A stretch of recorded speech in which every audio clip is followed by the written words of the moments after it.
Bien. Entonces, cuando hablamos nosotros de litiasis, vamos a definir los cálculos renales, los cálculos urinarios, mejor dicho, son algunas concreciones sólidas que se van a formar en el tracto urinario, diferentes porciones de la parte superior, y generalmente estos cálculos están compuestos por muchos elementos químicos, elementos como oxalato cálcico, oxalato hidrato, fosfatos, ¿no? Ácido úrico, etc. Y estos restos orgánicos van a mezclarse, en algunos casos no van a ser puros, y van a tener a veces más de dos componentes. Sí. Hola. Epidemiológicamente, nosotros vamos a tener que la incidencia de esta patología se da en todo el mundo, de una manera a veces heterogénea, pero sin embargo, estos cálculos tienen más prevalencia en el sexo masculino que en el femenino, salvo algunas excepciones. Y la incidencia también se presenta más entre la tercera y quinta década de la vida. Pero como van a ver también hay cálculos en niños, entonces hay niños que nacen a consecuencia de alguna alteración cromosómica, por algunas mutaciones, no metabolizan bien algunas enzimas y por eso se producen los cálculos, o por uropatías también congénitas de tipo obstructiva que van a condicionar los cálculos. Entonces, la distribución geográfica que tiene esta patología litiásica es muy heterogénea. La raza, hay mayor preponderancia en algún tipo de profesiones, ¿no? Como ya dijimos, el sexo masculino es más predominante y también hay un factor hereditario, obviamente, ¿no? Y hay otros factores ambientales como el factor dietético, por ejemplo, que contribuye mucho a la formación de cálculos. Los cálculos se conocen una N cantidad de años, ¿no? Han encontrado momias con cálculos, han encontrado, hay también en la medicina griega, hindú o árabe, que son civilizaciones muy antiguas, también han descrito la parte de cálculos. Y en urología y en urgencias médicas, la patología litiásica es una patología bastante frecuente, ¿no? Cuando nosotros queremos tratar de explicar cómo se produce un cálculo, tenemos que incidir de que la orina es una solución que viene a actuar como un soluto, donde hay una serie de componentes que van a estar llegando a esta orina producida por el riñón y van a tener esta solución diferentes grados de saturación. Entonces van a haber orinas poco saturadas, que se llaman hiposaturadas, en las cuales hay una concentración de sales que no van a precipitar como mucho. Hay un grado de saturación metaestable que se llama, donde hay una orina sobresaturada pero que está en equilibrio, ya que hay unos inhibidores para la precipitación que están actuando. Ya vamos a ver cuáles son estos inhibidores. Cuando la orina también está saturada, no se formarán en este grado metaestable nuevos cálculos, sino los preexistentes permanecerán ahí, pero obviamente que no se van a disolver y pueden crecer sí por agregación de cristal, pero ya no se forman nuevos cálculos. Y si se llega, pasando el límite de la zona metastable, a una situación sobresaturada, ahí sí los cálculos van a crecer, nuevos cálculos, y existen nuevas precipitaciones, ¿no? Donde ahí se explica la génesis de la litiasis. Entonces, vemos en esta diapositiva, vemos que hay una zona infrasaturada o hiposaturada, ¿no? Que es un límite de saturación que hay, no hay nucleación de los cálculos. La zona metastable, que tiene una zona limítrofe, donde está pintando con la zona sobresaturada, donde aquí sí hay nucleación homogénea de nuevos cálculos, y acá sí pueden existir no sobreproducción, sino que los cálculos ya formados puedan crecer solamente. Si nosotros vemos esta solución, por ejemplo, que es de hidroxiapatita, estamos dentro de un estado de solubilidad y vemos los estados de saturación que se van a dar. Va a existir una gradiente por un producto de solubilidad termodinámica que van a tener estos elementos químicos, ¿no? Entonces, vamos a tener una banda metastable, donde vamos a ver que pasada esa banda metastable ya va a haber la formación del producto de los cálculos. ¿Por qué? Porque va a llegar a una zona sobresaturada. Entonces aquí, en esta zona, sí se van a nuclear homogéneamente algunos cálculos y otros no se llegarán a nuclear porque los inhibidores van a ser efectivos. En cambio, cuando los inhibidores de cálculo no son efectivos, sí van a llegar a nuclearse. Entonces, tenemos un estado de solubilidad donde en un lado están los inhibidores para los cálculos y en otro los promotores de cálculos, ¿no?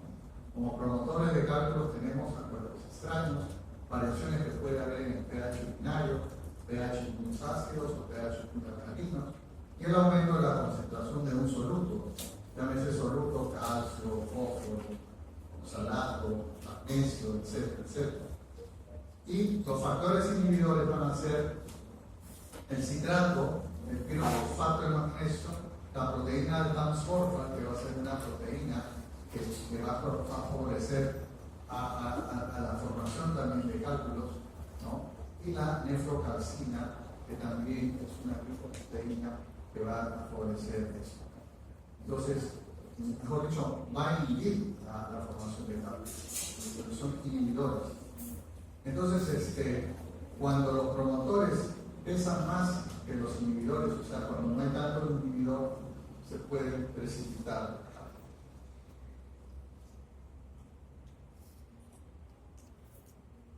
Resumiendo, hay 4 etapas glucogénicas, o sea, de formación de cálculos. El lipo viene de piedra y génica viene de génesis de los elementos, las piedras, son los cálculos, la nucleación, la agregación, el crecimiento y la fijación del cálculo, ¿no? Entonces, esta teoría físico-química de los cálculos están formados por soluciones que son intentadas por la orina, ¿no? Entonces, pueden tener aspecto de cristal, básicamente. Para la formación de un cálculo, ¿qué se requiere? Se requiere que se inicie una precipitación para que se efectúe la nucleación, que se agreguen los cristales que se están produciendo en el riñón, el crecimiento del cristal que se dé por nucleación. Si la concentración de una sustancia va a incrementarse, la orina se ve incapaz también de mantener una solución y se va a iniciar esta nucleación. Esta nucleación puede ser homogénea o heterogénea. Heterogénea cuando las partículas cristalinas que se dan se van a dar sobre una ya preexistente. Entonces, el cristal que se va a formar va a estar ahí, no se va a disolver y puede sí agregarse, o sea, puede crecer.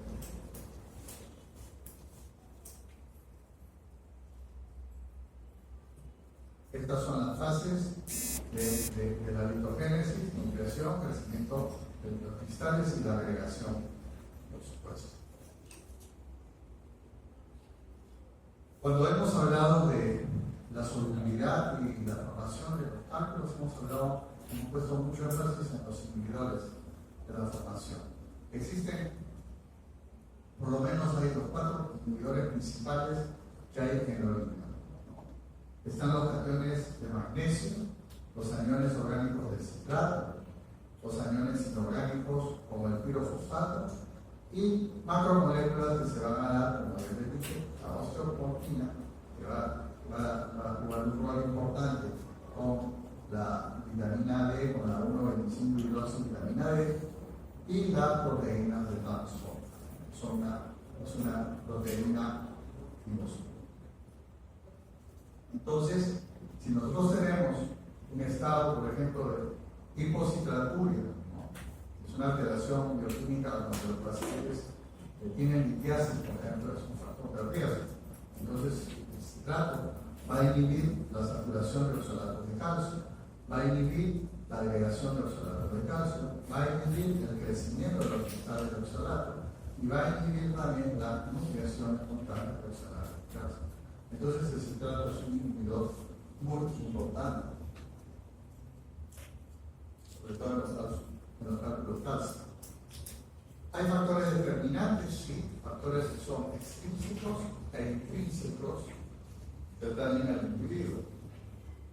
Los intrínsecos los vamos a denominar el sexo, por ejemplo, 2 veces más frecuente que el hombre, ya dijimos. La edad pico está entre los 20 y 50 años. La raza, menos hay en negros e indios americanos. El factor genético, hay un 25% que tienen defecto poligénico, muchos genes. Está la litiasis púrica, la litiasis porsantina y la cistinosis, ¿no? O la cistina. Ustedes cuando lleguen pediatría o lo que sea, en cuanto a las patologías pediátricas, van a ver mucho el caso de cistinosis y los cálculos de cistina en los niños. Como factores extrínsecos podemos citar el factor estacional, el factor geográfico, el factor alimentario, que hay poblaciones que tienen mucha ingesta de proteínas, mucha ingesta de oxalato de calcio, de carbohidratos también, que contribuyen a la litiasis cálcica, aumento en este calcio, porque hay poblaciones que tienen una idea errada de que van a mejorar y van a prevenir la osteoporosis, tomándose kilos de calcio, ¿no? Consumen unos botes tremendos de sustancias que tienen mucho contenido de calcio, y al final van a tener cálculos, o las ingestas de muchos cítricos también, que sí, estos van a favorecer a que van a disminuir la litiasis. Y por otro lado, la ingesta de agua. La ingesta de agua, que es un factor tan simple, pero tan importante y tan dejado de hacerlo, ¿no? Mucha gente no toma líquidos por no funcionar, porque se sienten que han subido de peso, o porque simplemente tienen algún tipo de alteraciones en que el estímulo de la sed está inhibido. Entonces, dentro de los factores de riesgo para que exista litiasis urinaria, tenemos toda esta gama de hipercalciuria, hiperurinosuria, hiperoxaluria, hipocitraturia, hipomagnesemia, bajo volumen urinario, baja ingesta de agua y un pH excesivamente ácido. Y los factores dietéticos que se van a dar son baja ingesta de líquidos, ingesta excesiva de calcio, potasio, alta ingesta de sodio, azúcares y proteínas, ¿no? Dietas hiperproteicas. Y hay también enfermedades predisponentes, por supuesto. Dentro de ellas tenemos el hiperparatiroidismo primario, la gota, la obesidad que está metida en todo, ¿no?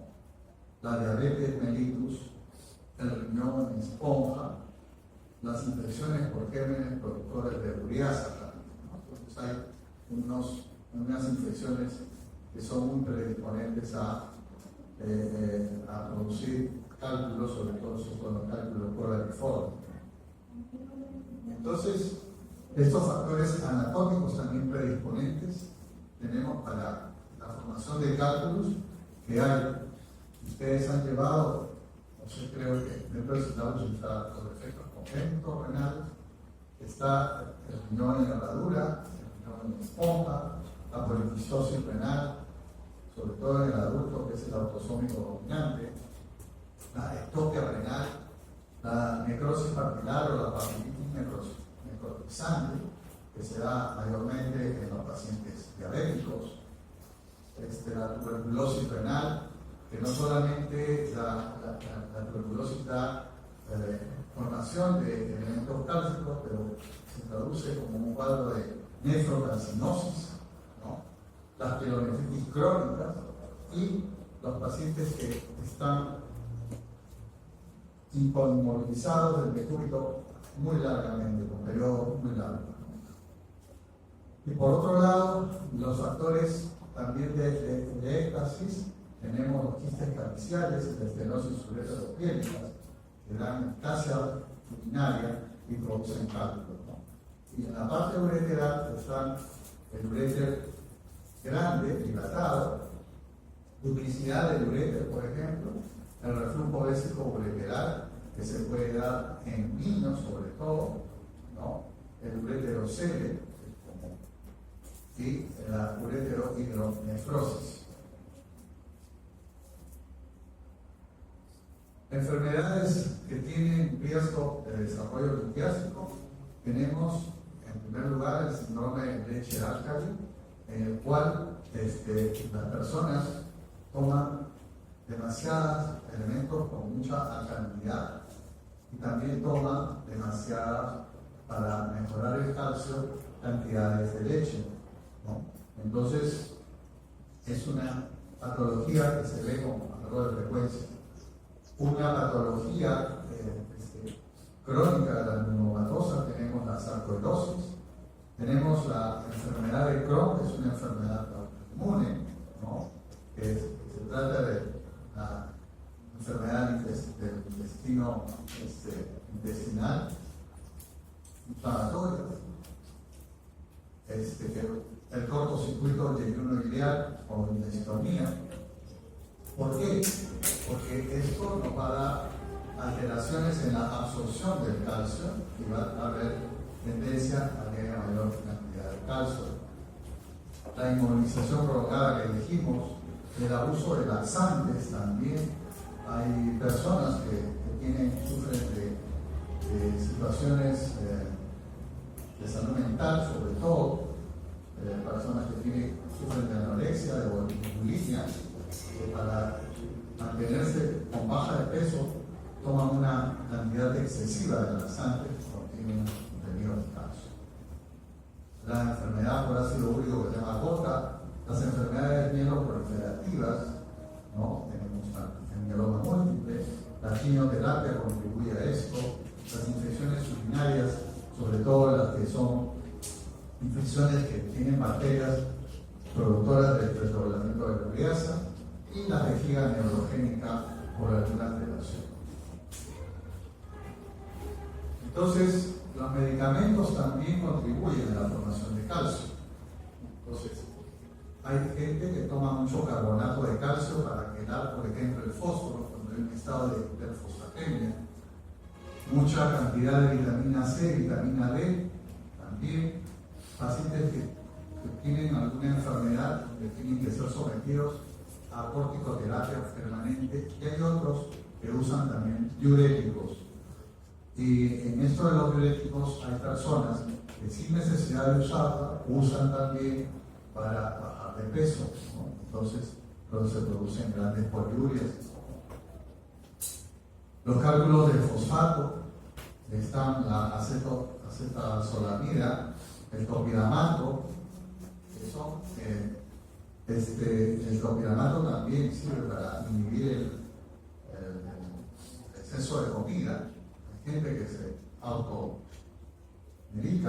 ¿no? También hemos visto formadoras, chicas sobre todo formadoras de cálculos, topiramato. Y también eso se usa en enfermedades de salud mental. El uso del arobulinol, ¿no? La efedrina o la guaifenesilina, que se usa en los problemas respiratorios.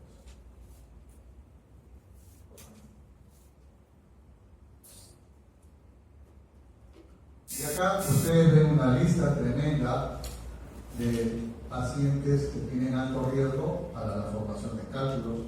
No lo vamos a leer porque esta presentación la van a tener ustedes, así que la estudian, ¿no?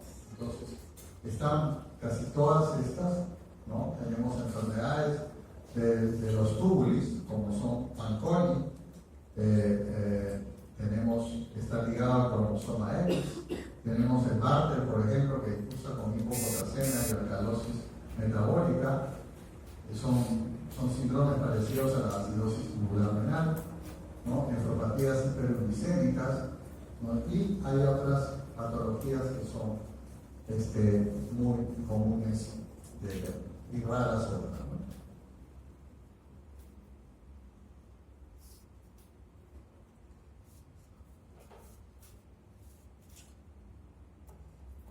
Bueno, estas son las imágenes solamente de algunos cálculos que ustedes pueden ver. Dentro de todo lo más rescatable es esta. Fíjense que es un cálculo por el informe que adquiere la forma de los cálices, ¿no? Y la pelvis renal, ¿ok? ¿Por qué? Porque forma como una matriz, como si fuera un molde de todos. Estos cálculos son los cálculos de Sturita, son los cálculos que se forman por algunas bacterias como Proteus, Klebsiella, que son protos que desdoblan la urea en ureáceo, ¿no? Y producen estas precipitaciones.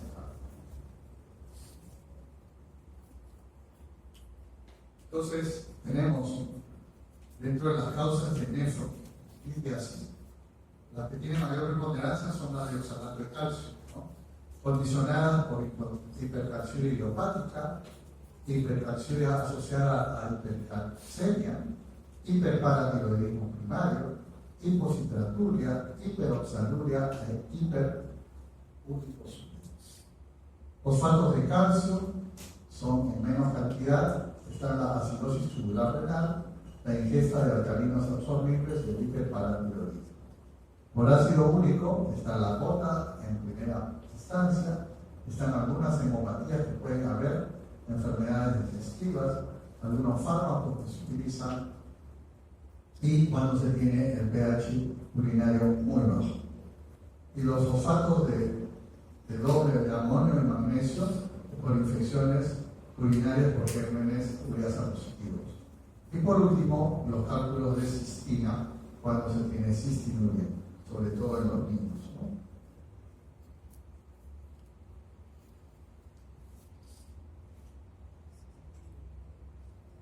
Bien, esta gráfica representa casi lo mismo.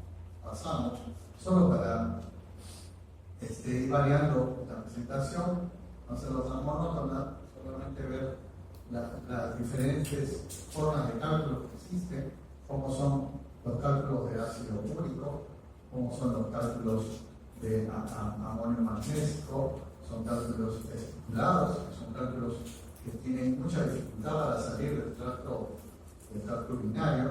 Fíjense, todos estos cálculos de oxalato de calcio también, que por eso que producen un cólico renal muy intenso. Entonces, fíjense, el cálculo de oxalato, una forma celuloide, y estos son los cálculos de ácido úrico con fosfato.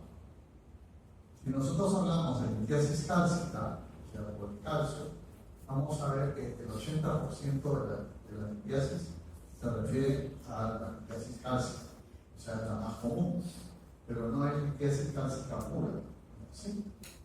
Entonces, ¿por qué se produce esta litiasis?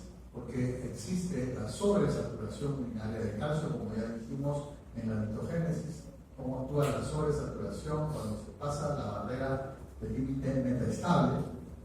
Se producen asociadas a oxalatos y a excreción de ácido úrico también, ¿no? Entonces, pero también hay otras litiasis cálcicas sin una causa aparente. Cuando se hace, ¿cómo se sabe esto? Porque nosotros los especialistas o cualquier médico puede hacer un estudio metabólico de los casos de la litiasis. Entonces, tenemos causas de litiasis cálcica, de la parte idiopática, del 50-60%, por hipercalciuria, ¿cierto? También por hipocitraturia y por uricosur. Y no se detecta ninguna alteración de hiperoxia. El diagnóstico etiológico de los cálculos se van a asociar 90% a alguna situación anómala metabólica, ¿no? El diagnóstico se va a realizar mediante un estudio sistematizado. Entonces, eso es lo que yo les decía. Cuando ustedes tengan un paciente con una enfermedad renal de tipo litiasis, no solamente, así sean médicos generales o cualquier tipo de especialidad que puedan tener, y estén frente a un paciente que refieren que tiene una litiasis, no solo se circunscriban a hacer que se elimine el cálculo, sino ustedes tienen que recomendar a este paciente que tenga un estudio específico para saber por qué forma cálculos. O sea, el hecho de eliminar el cálculo, ahí no se acabó el problema, ahí empieza el problema. Entonces hay que averiguar por qué se forman los cálculos. Hay que hacer un estudio muy minucioso. Entonces, tenemos dentro de lo que es la litiasis cálcica, todos los factores que hemos citado.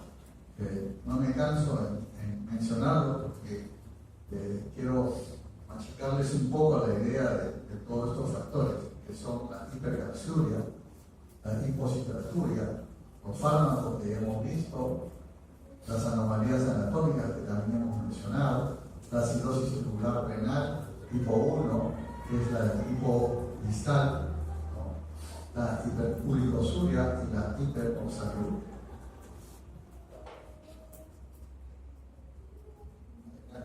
¿No?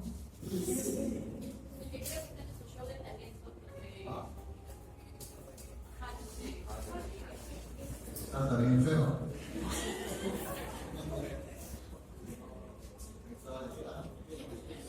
Bueno, el estudio del cálculo se hace mediante cristalografía óptica, análisis químicos, ¿no? Cristalografía por rayos X y espectroscopía por rayos infrarrojos. O sea, hay que hacer todo un estudio importante cuando uno tiene la oportunidad de rescatar un cálculo. Entonces, cuando hay un paciente con cólico renal, lo primero que uno le dice, cuando vayas al baño, estate atento de que has hecho la pila y si te ha caído algo. Si se ha caído algo, pon una bolsa en la mano y rescate ese cálculo. Si tienes una pinza, o si tienes un guante, lo que sea, o llama a la enfermera si estás supervisado. Pero ese cálculo es importantísimo porque hay que hacerle una serie de estudios, porque de eso puede salvar la vida del paciente. ¿Por qué le digo la vida? Porque los cálculos pueden desarrollar al final la enfermedad renal crónica terminal. La hipercalciuria idiopática, ¿no?, es una alteración autosómica dominante que es también bastante frecuente ver las hipercalciurias idiopáticas. Estas no tienen el calcio alto, no tienen el calcio normal. Hay un trastorno sistémico en estos pacientes, pero si hay que hacerles, por la clínica hay que hacerles un diagnóstico por exclusión, excluir lo que es artrosis, lo que es hipertiroidismo si el paciente no ha estado inmovilizado, si no ha tenido un exceso en la terapia corticoide, si no tiene una acidosis tubular renal, si no tiene una tumoración maligna, porque los tumores malignos también pueden causar hipercalcemia, ¿no? Son formas de presentación de síndromes paraneoplásicos. Si no han usado diuréticos de asa como furosemida, o por último, no han estado bajo un tratamiento de osteoporosis. Entonces, cuando ustedes ven que una persona ingiere calcio, ¿no? En la dieta ingiere una cantidad de calcio. Entonces, este calcio va a pasar al extracelular de la fracción, y hay un calcio que va a tener una reabsorción ósea y otro calcio que va a tener un flujo sanguíneo hacia el hueso. Posteriormente, todo este calcio va a pasar a través de la tasa de filtración glomerular, va a pasar a una fracción de filtración en el riñón. Y aquí es donde se produce la mayor, mecanismo de regulación del calcio en la orina. Si el riñón está funcionando bien y la cantidad de solutos no es muy alta, entonces vamos a tener un calcio urinario que va a ser más o menos alrededor de 4 milimoles que se va a excretar. Entonces, nosotros tenemos que considerar que el calcio que ingresa por la vía digestiva, ¿no? Va a tener una serie de metabolismo, ¿no? Incluyendo la parte, por ejemplo, de la vitamina D que va a darse en el intestino, por ejemplo. Entonces, tenemos varios tipos de hipercalciuria, una de origen renal, por ejemplo. Si nosotros tenemos el calcio urinario elevado, se llama hipercalciuria, pues. Eso condiciona que el calcio sérico disminuya. Al disminuir el calcio sérico, ¿qué pasa con la paratiroides? Empieza a liberar más paratormona, porque eso es un eje que se da. Al liberar la paratormona, también se libera el calcitriol, que es la 1,25-hidroxivitamina. Y al liberarse esta vitamina D, hay mayor absorción del calcio, y al haber mayor absorción del calcio, entra más hacia la orina. Y tenemos otra hipercalciuria, que es la hipercalciuria absortiva, como les decía, ¿no? Entonces, en el intestino hay absorción de calcio, efectivamente, y este calcio hace que el calcio sérico se incremente. Pero hay una especie de retroalimentación con el calcio urinario y con la paratormona, ¿no? Haciendo de que la paratormona regule esta absorción de calcio de repente anormal.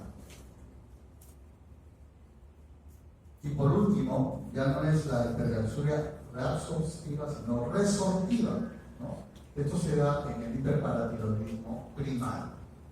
Entonces, si hay hiperparatiroidismo primario, vamos a encontrar una paratormona elevada. Al encontrar una paratormona elevada, habrá más resorción ósea, ¿no? Más aumento, más calcio sérico, definitivamente, y habrá más calcio urinario. Entonces tenemos hipercalciuria. Pero a la vez, nosotros vamos a estimular la secreción de 1,25-hidroxivitamina D, y esto, como en la anterior diapositiva, aumentará también la absorción de calcio, haciendo que el calcio sérico se incremente.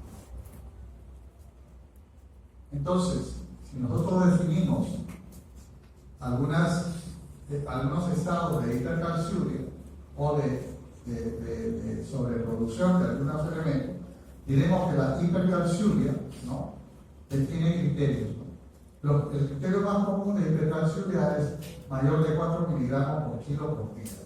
Porque ustedes van a encontrar, si ustedes van a un libro, dicen hipercalciuria mayor de 200 miligramos. Casi todos los libros, e incluso los laboratorios, dicen mayor de 200 miligramos. ¿Ok? Pero un individuo que tiene 70 kilos con 200 miligramos o 220 no está en hipercalciuria, porque la hipercalciuria verdadera es 4 miligramos por kilo al día. Entonces, un individuo de 70 kilos tendría que tener 200, no, 7 por 4, 28, 280 miligramos de calcio en orina para decir que tiene hipercalciuria, o mayor de 0.15 miligramos por decilitro, haciendo la referencia de la tasa de filtración glomerular que hay que dividirlo entre el porcentaje de creatinina. El ácido úrico es más de 850, ¿no? En las mujeres un poquito menos. En la hiperoxaluria es mayor de 45 miligramos por día en ambos sexos. Y la hipocitraturia es menos de 250 miligramos, ¿no? Entonces, o a veces se dice que también puede ser 300 miligramos en ambos sexos, ¿no? Entonces, esto hay que tenerlo en consideración. Si quieren hacer la expresión en miligramos por tasa de filtración, es Z viene a representar la solución que van o el elemento que van ustedes a explorar en orina sobre la creatinina en orina por la creatinina en plasma. Eso viene a ser como un clearance. Entonces, la hipercalciuria absortiva es la de tipo 1, tipo 2 y tipo 3. La de tipo 1 se absorbe más calcio y esto representa el 15% de la urolimpiasis, independientemente de la dieta. La de tipo 2 es dependiente de la dieta, ¿no? Y es la que más común tiene el 50% de la urolimpiasis. Entonces, dentro de las hipercalciurias absortivas, la tipo 2 es la más frecuente. Y la de tipo 3 es que hay pérdida renal del fosfato, mayormente de pérdida renal. La hipercalciuria resortiva es secundaria, como les decía, a la producción de PTH. Bueno, la hipercalcemia es el 5% de la urolimpiasis. Y la otra es la limpiasis cálcica por hiperuricosuria, ¿no? Entonces, el estado de hiperuricosuria también condiciona limpiasis cálcica, ¿no? Aumento del ácido úrico en orina y el pH mayor de 5.5.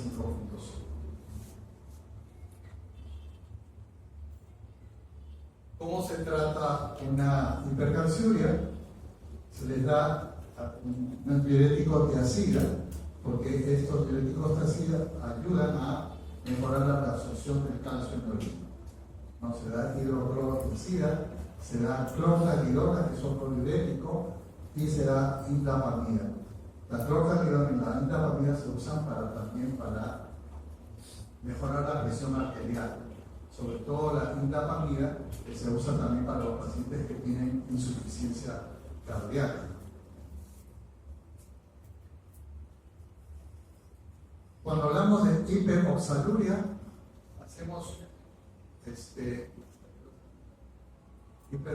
qué hora es la clase? 4 y 20.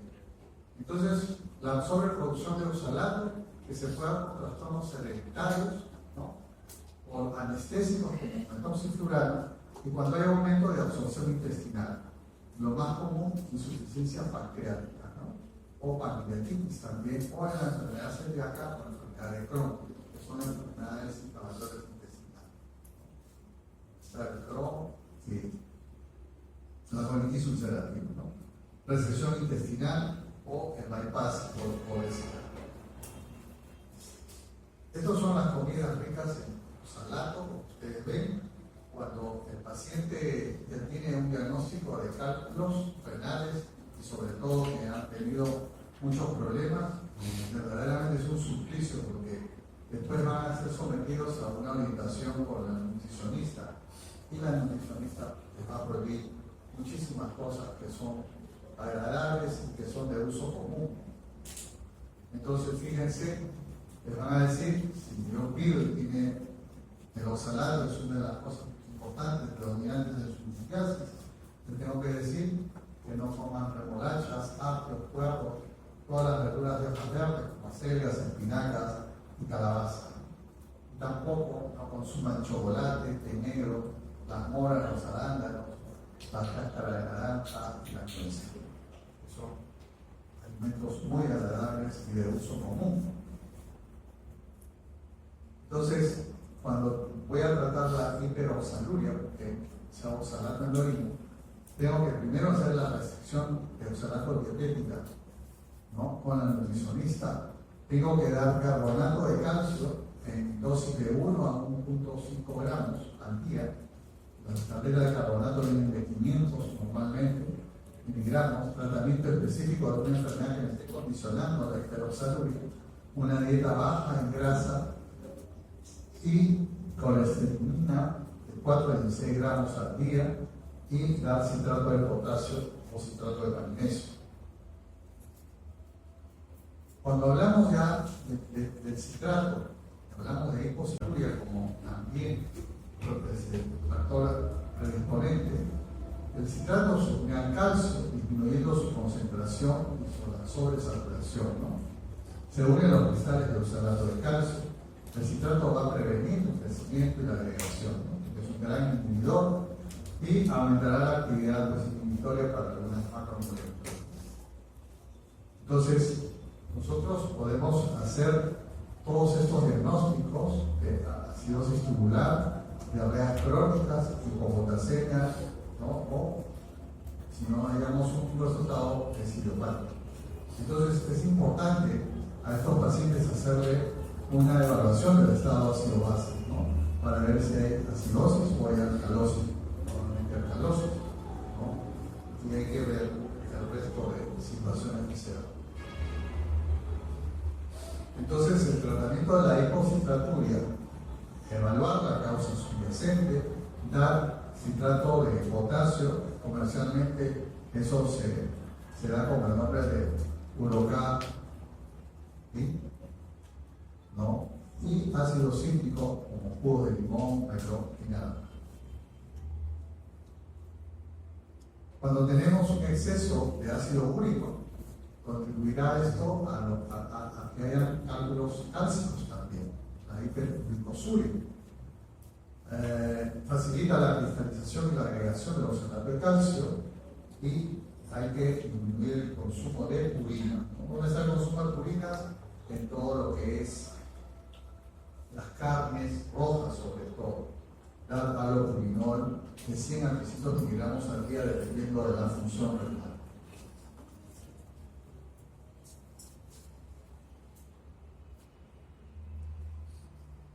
Bueno, estos son los cálculos de ácido úrico que ya hemos mencionado.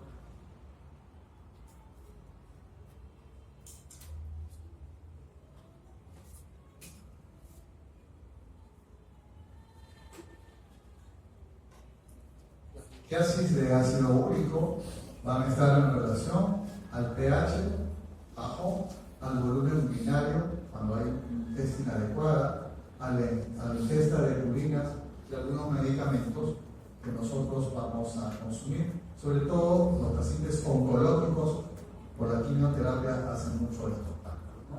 Entonces, todos estos alimentos tan agradables son ricos en purina. Así que los pacientes que tienen gota o que tienen cálculos renales por ácido úrico están proscritos de comer todas.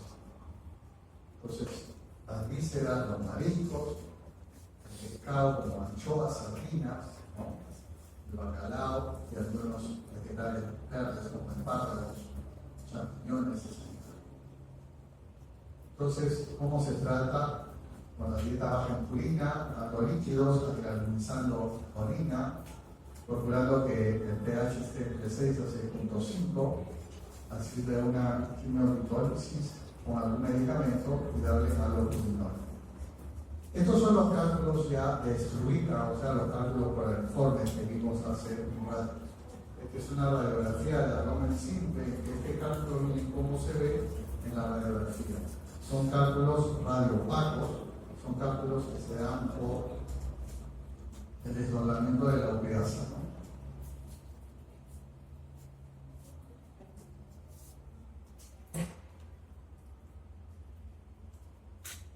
Estos cálculos, triples fosfato de amonio y magnesio, Su formación requiere de la presencia de una bacteria productora de la ureasa.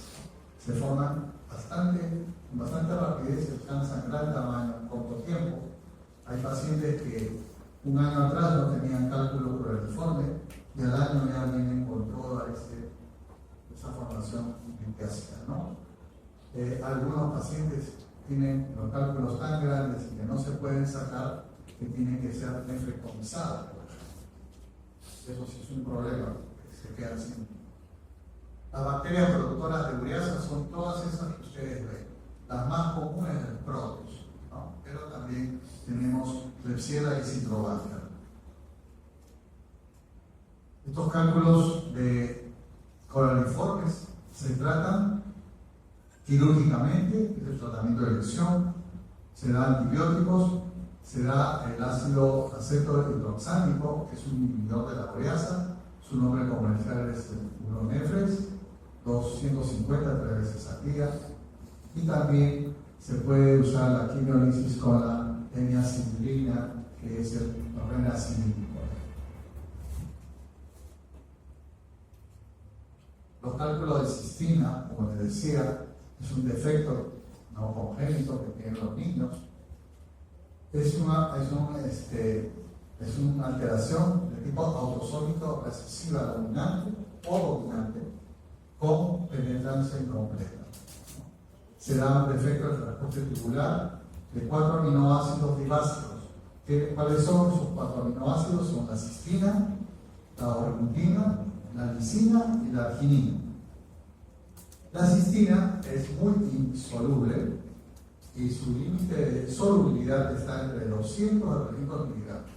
Suele ser coraliforme, o sea, la figura es igual a los cálculos de Sturvita, son múltiples y bilaterales y reciben con mucha frecuencia. Este es un cálculo, por ejemplo, de cistina, ¿okay? Y este es el cálculo de cistina. Esta es la forma que tienen los cristales de cistina. ¿Cómo hay que tratar? Producir una buena cantidad de diuresis, restringir el sodio, alcalinizar la orina. Hay que hacer algunos ligandos de cistina, como el uso de la penicilamina, de la tiopronina, ¿no?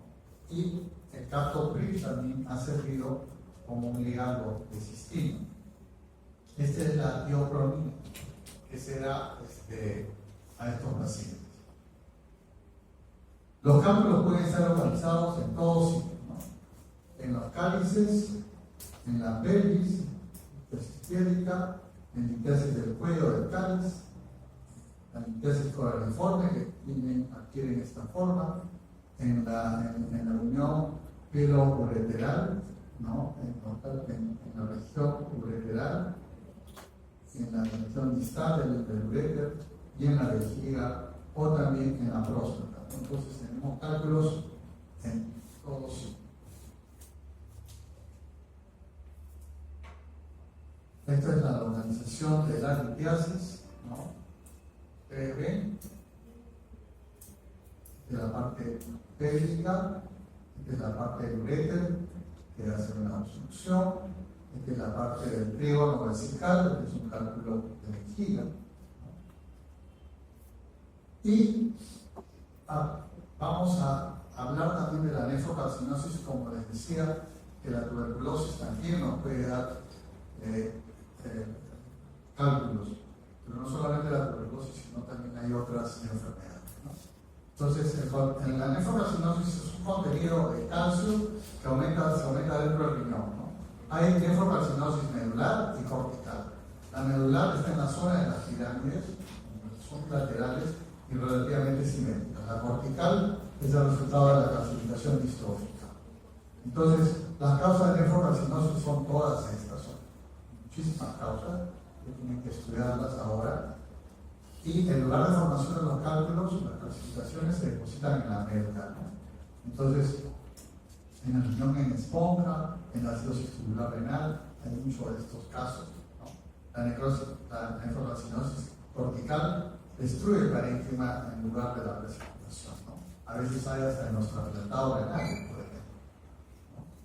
Entonces, así se ve una nefrocarcinosis. ¿Ven? Ven el riñón lleno de elementos refringentes. Estos son los cálculos y estos también son la nefrocarcinosis. Ahora hablamos de darle un cuadro clínico que se llama el cólico nefrítico cuando se produce un cólico ureteral o ureteropiélico, por ejemplo, porque se localiza siempre en un flanco, en la parte lumbar, y se produce cuando se obstruye un uréter o una pelvis y la vejiga, hay fisura y colectiva cuando es más bajo. Los cálculos menores de 5 milímetros tienen una alta posibilidad de pasaje y cuando van pasando va doliendo. ¿Por qué? Porque hay elementos nerviosos que nos pueden dar el dolor, ¿no? Hay eliminación espontánea de los cálculos de 5 milímetros y los cálculos mayores de 7 van a requerir de algunos procedimientos urológicos a veces. El cólico nefrítico es un inicio brusco, es lancinante y bastante fuerte en muchos pacientes. No se encuentra en una posición antálgica, ¿no? Generalmente se acompaña de signos vegetativos como sudoración, náuseas y vómitos, ¿no? Pero también hay colaquiuria y tenesia, ¿no? Entonces, siempre hay hematuria, ya sea macro o microscópica. Sin embargo, a veces puede haber un cólico renal sin hematuria. Eso no lo descarta.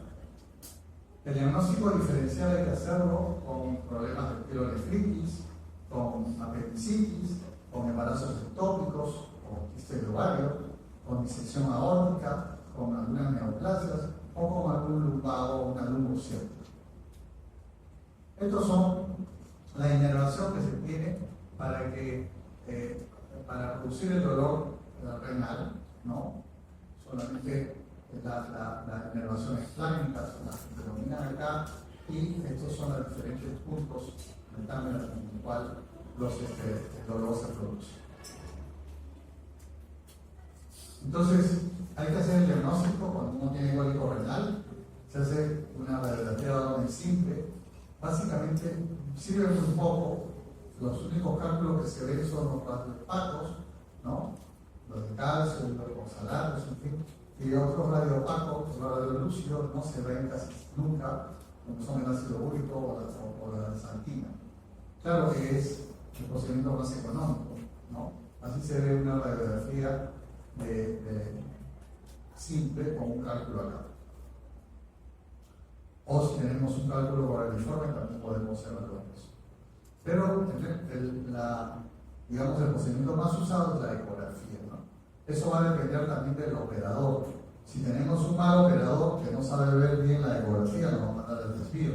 Entonces no siempre hay que creer en todo lo que se dice, ¿no? Pero hay que ver las imágenes, ¿no? Entonces acá vemos imágenes obviamente de unos cálices dilatados. ¿Sí? Este es el riñón, de la corteza, de la parte medular. Estos son la presencia de cálices que están dilatados.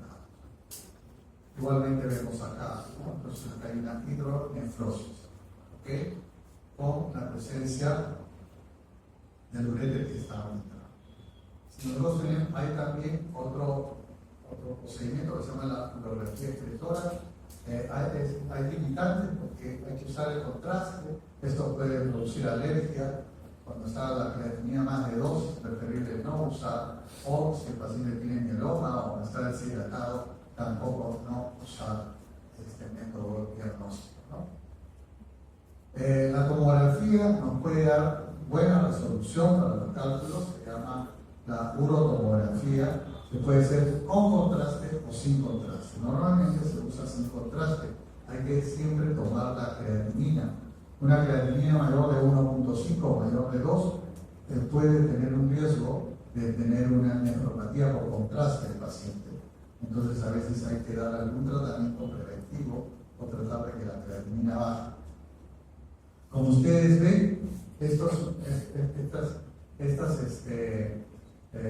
diferentes cálculos que se ven acá tienen una densidad, porque lo que hace la tomografía, ¿qué cosa mide? La ecografía que mide el sonido, la tomografía mide la densidad, ¿no? La densidad, ¿cómo la va a medir? Por unas unidades Ohmslick que se dicen, que se dan, que fue el científico que lo descubrió.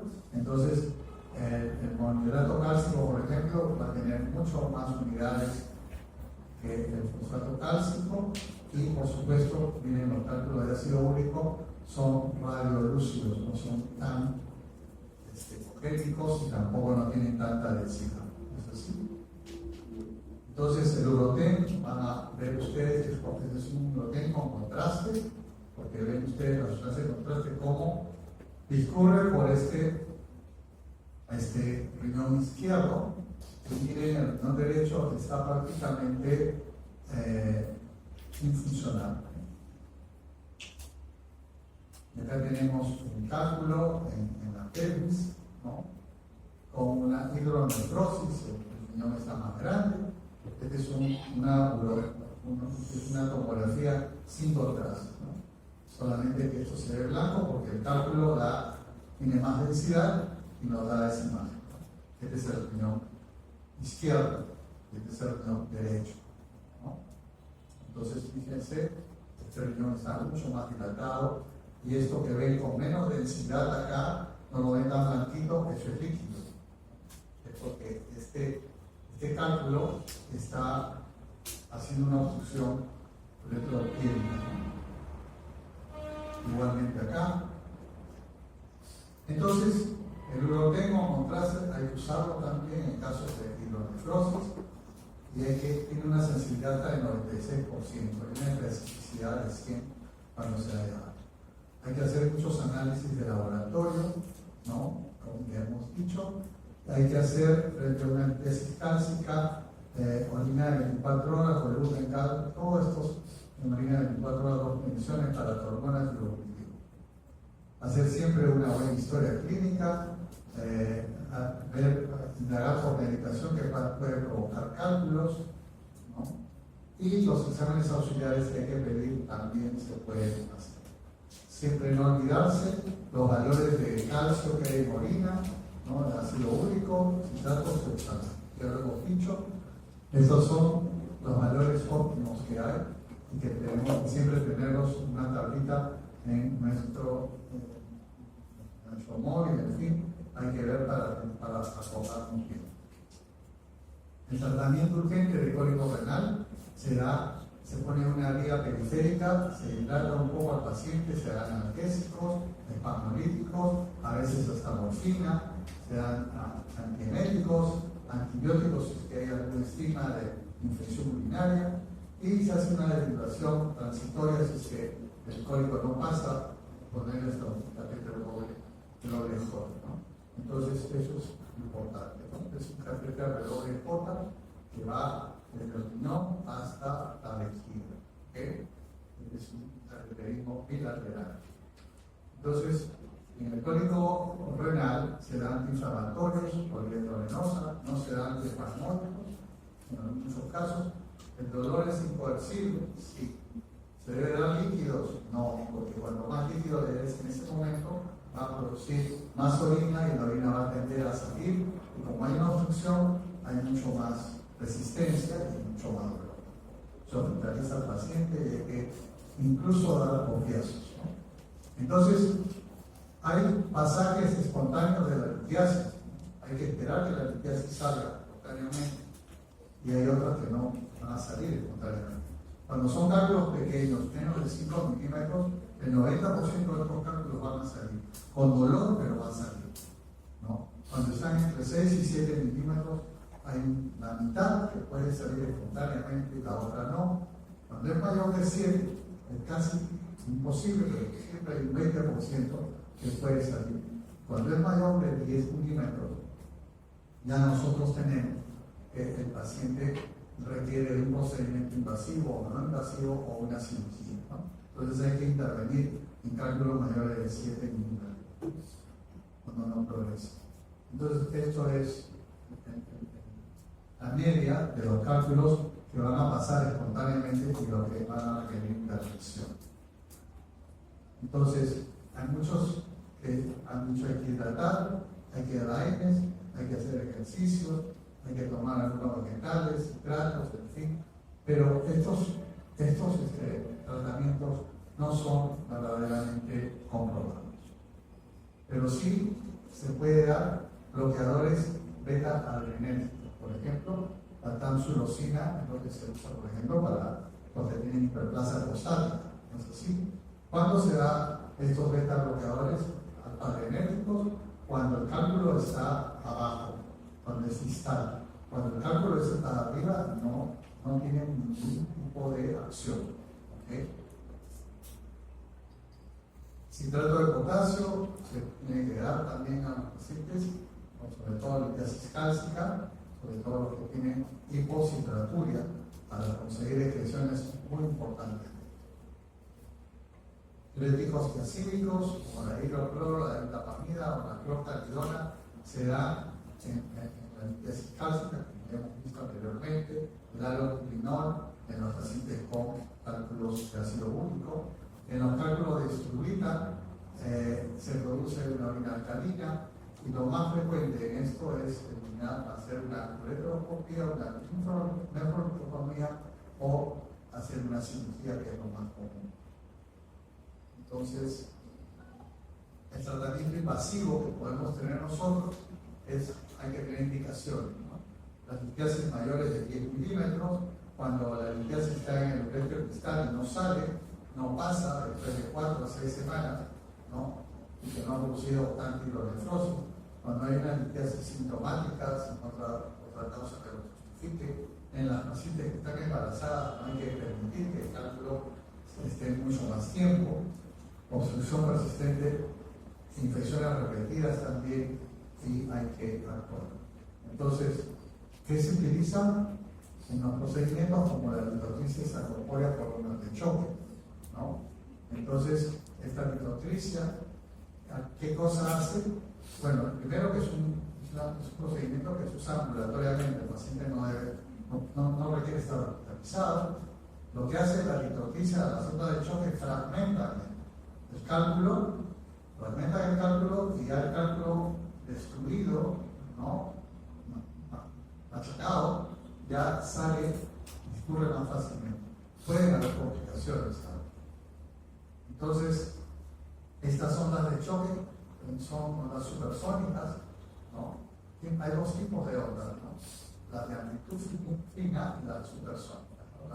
La de amplitud finita crea pulsaciones y la otra crea un fragmento de los cálculos intronósicos. Entonces, las indicaciones, según la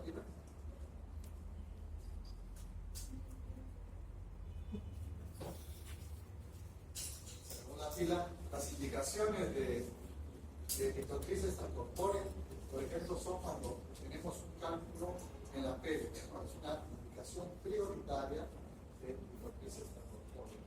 Pasar un cálculo sobre todo más de 2 centímetros.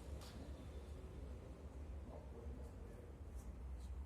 La litiasis calizarial es una indicación de litotricia a partir de los 5 milímetros. Cálculo médico encima del origen. La litiasis renal radiotransparente, que son los ácidos úricos, el ácido úrico, y la litiasis ureteral.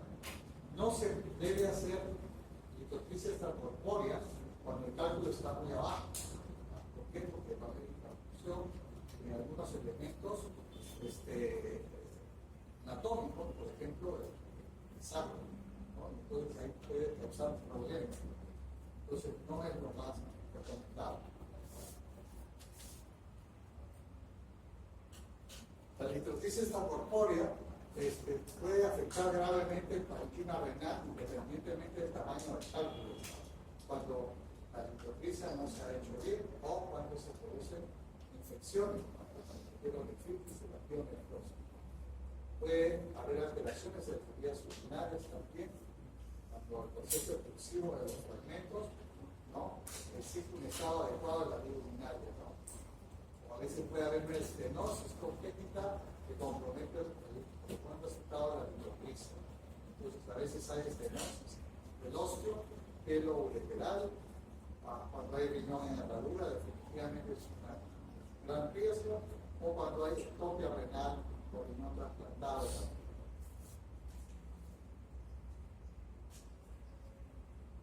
Entonces, ya el cálculo hay que evaluar el tamaño del cálculo total, hay que evaluarlo mucho para indicar la litrosis. La indicación de tesis superiores a 2 centímetros de diámetro mayor, en general, estos cálculos provocan confusión por los demás consultales la reiteración de la sesión. O cuando también los cálculos están presentes demasiado tiempo, más de 4, 5, 6 semanas, entonces hay que hacer la litrosis corpórea porque ese cálculo no va a salir. ¿Sí? Entonces, eso es importante, saber también el tiempo de enfermedad. Entonces, si tratamos litiasis coraliforme o litiasis extracorpóreo, también tenemos que saber qué cálculo coraliforme tratar. No todos los cálculos se tienen que tratar. Es un punto controversial. Normalmente se ha visto que el tamaño inferior a 3 centímetros de diámetro y que el predominio está en la pelvis renal. Los cálices estén poco alterados. Si nosotros tenemos esos cálculos coraliformes, como hemos mostrado en las fotos, eso de rapa va a salir con la se puede intervenir urológicamente, ¿no? En situaciones tempranas, cuando hay lesiones de órganos vecinos, una complicación, ¿no? A nivel subvascular, también puede darse sepsis, ¿no? Procedimientos invasivos, ¿no? Que pueden producir bacteriemia. Hay complicaciones tardías como esa alteración de la función renal, aunque a veces no es muy significativo. Este es un procedimiento que se usa bastante cuando hay un problema para eliminar los cálculos. Es la nefrolitotomía percutánea. Entonces, que a través de rayos X hay que introducir este troca, puede ser llegar al uréter a cálculos muy grandes de 25 milímetros más o menos, ¿no? Y actuar. Esta nefrolitotomía percutánea es un procedimiento que se utiliza para extraer cálculos del cuerpo que no pueden ser eliminados por sí solos, ¿no? Entonces hay que tener mucha expertise también para hacer eso. Cuando los cálculos son grandes y obstruyen más de una rama del sistema de conexión, ¿no? Se conoce como cálculo renales coraliformes. Estos cálculos pueden medir más de 8 pulgadas. Entonces, la nefrolitotomía percutánea la litrotripsia percutánea es otra intervención. Cálculos grandes, más de 2 centímetros, cálculos coraliformes. Cuando falla la litrotripsia extracorpórea, cuando hay cálculos de cistina o salar de calcio, está contraindicado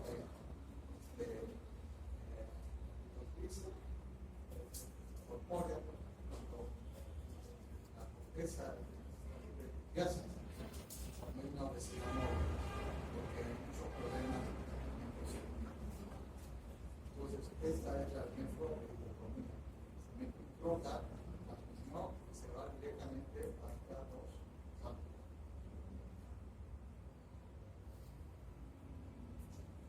Luego se pone el catéter en una bolsa que va a recolectar todos los detritos, ¿no? Y después de unos días, las horas se sacan. Las complicaciones son sangrado, hemorragias tardías, pueden ser debidas a algunas fístulas arteriovenosas que se producen en un momento de disfunción de próstata. Hay fallos en el acceso también, ¿no? Sobre todo hay problemas de hay perforación de órganos vecinos. Tiene que ser poco, pero 1% no está poco, se da de 1 de 100 pacientes. Hay septicemia de litiasis persistente. La ureteroscopía también tiene sus indicaciones, sus contraindicaciones, como son, por ejemplo, los pacientes que han tenido la radiación, los pacientes que han tenido la estrechez en uretra o hiperplasia constante. Entonces, hay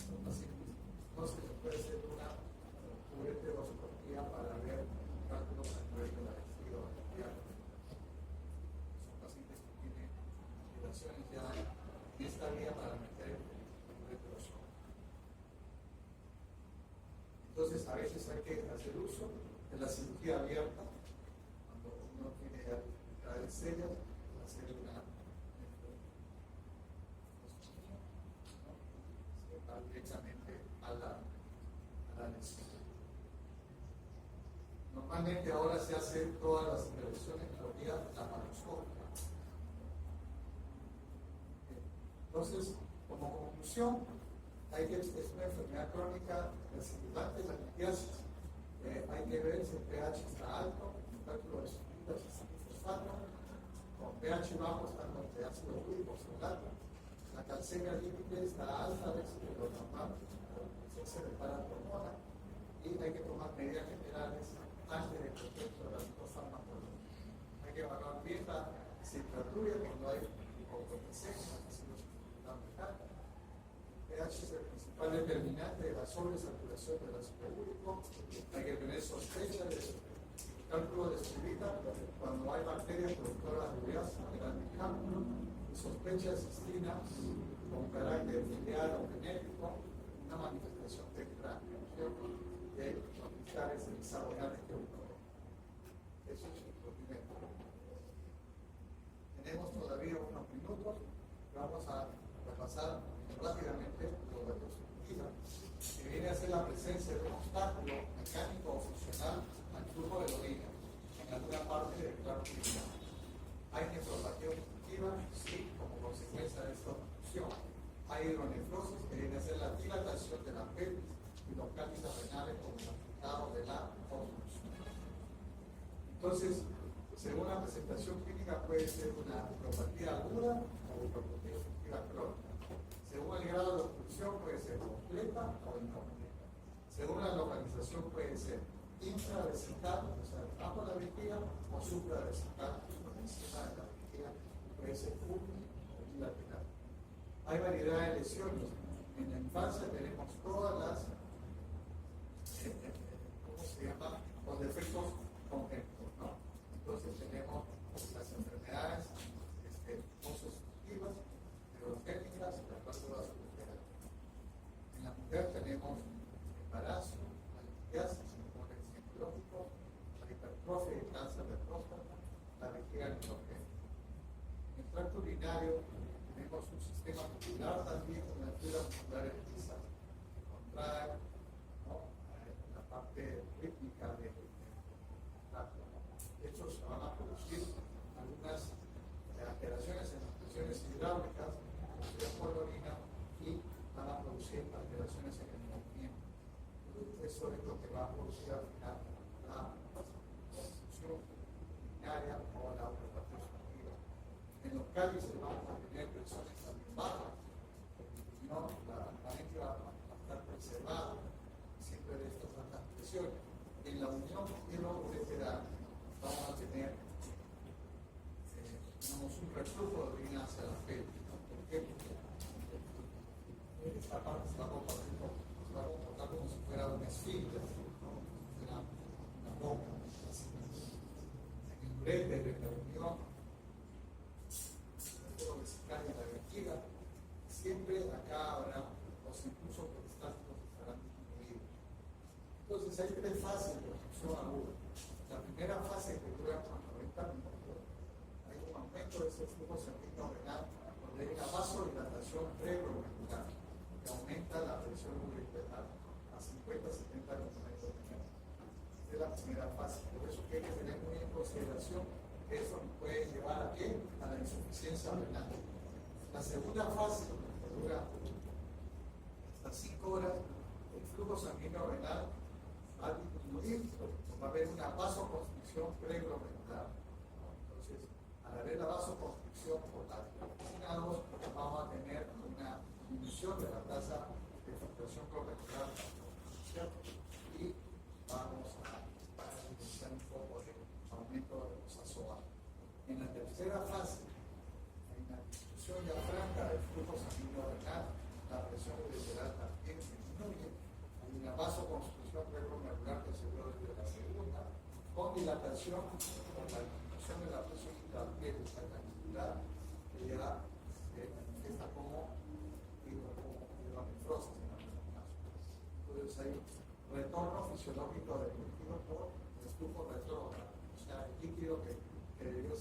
expulsado, regresa a la tumba. Entonces, las funciones tumulares también en la función aguda sufren problemas. Entonces, el tránsito tubular aumenta la osmolaridad y reduce la concentración de sodio. Entonces, la obstrucción crónica, ya cuando dura más de 4 horas, cae la presión arterial, 6 a 8 semanas, la presión arterial está muy baja, la presión del flujo sanguíneo renal está peor, la contracción de la arteriola aferente. Entonces ya se produce la disfunción con disfunción tubular. Consiguiente, hay una pérdida de la capacidad de asimilación, o sea, hay un componente de la médula renal que está cometido.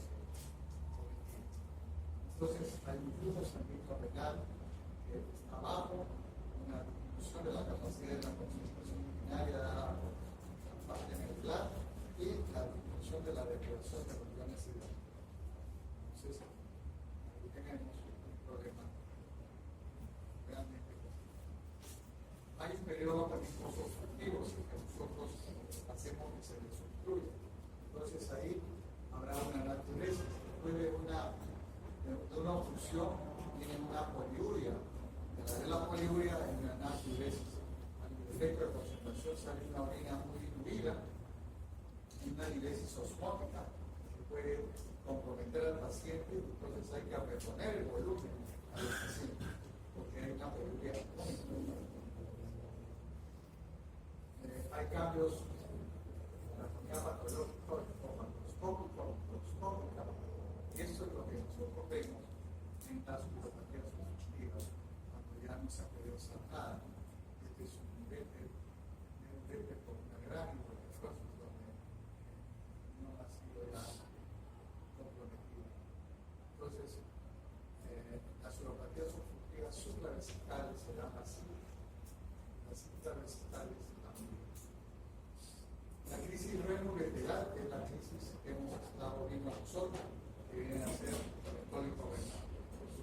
En la clínica que ya hemos visto, por hematuria, dolores, hay que descartar los diferenciales, equisitis, aquisitis, lispa. El diagnóstico se debe hacer por la clínica, las pruebas complementarias que ya hemos mencionado. Esto se llama también crisis renal-ureteral, que viene a ser lo mismo que casi el cólico renal. Entonces, la crisis renal-ureteral va bien con ecografías, con hologramas intravenosos, con tomografía computarizada, con contraste. Y el tratamiento es lo mismo que estábamos hablando de la cólico renal. Entonces, pero cuando nosotros tenemos un estado de anuria circulatoria, entonces tengo que establecer bien cómo ha sido la causa de la insuficiencia renal. Entonces hay que ver si no hay un ritmo único o si la obstrucción es bilateral o se ha cometido alguna patología. Por ejemplo, cuando se ha tenido una obstrucción de los uréteres, ¿no? Y algorítmicamente cuando se ha sacado el útero, por ejemplo, se ha hecho las suturas y han convertido los dos extremos distales del útero. Entonces, la hidronefosis se define como la cavidad urocalicial dilatada por un obstáculo, un defecto congénito, ¿no? Nosotros tenemos diferentes grados de hidronefosis. Entonces, esto es una hidronefosis. Se puede hacer resonancia magnética en algunos casos, por varios programas de refluxología, que es una prueba radioisotópica que se puede producir para ver si el riñón, si el tracto obstruido está con perfusión con el tracto. Hay muchos casos en que ustedes pueden ver una retención urinaria aguda y hay que ponerle una sonda al paciente. Entonces, cuando hay posibilidad de que el paciente funcione, entonces la vejiga se distiende, lo que se llama pues, el globo vesicante. Hay un dolor muy intenso a nivel del corazón.